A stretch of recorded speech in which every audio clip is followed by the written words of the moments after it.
While I generally enjoy teaching others about life insurance products, sometimes we talk about some pretty somber topics, so I try to liven it up a little bit, pun intended, by telling stories.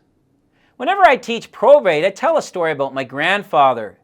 He died many years ago, and I'm sure if he could see me now, he'd get a kick out of me talking about him. He'd especially like the fact that I make him a millionaire in this story. Suppose that when my grandfather died, he had $1 million in the bank.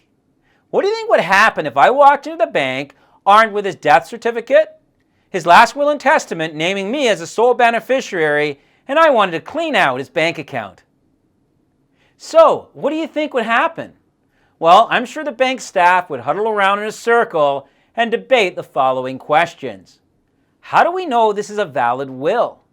And even if the will was valid at one point, how do we know this is the most recent version?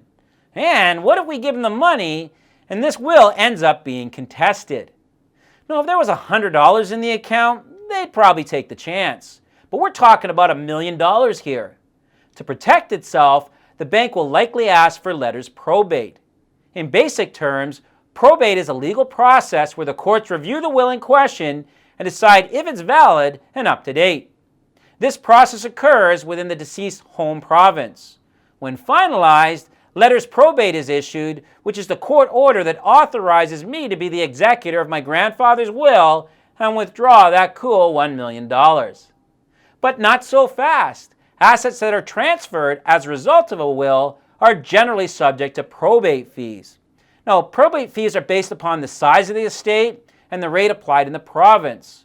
While the actual percentage may not seem that high, keep in mind that even a 1% probate fee on $1 million would result in $10,000 in probate fees.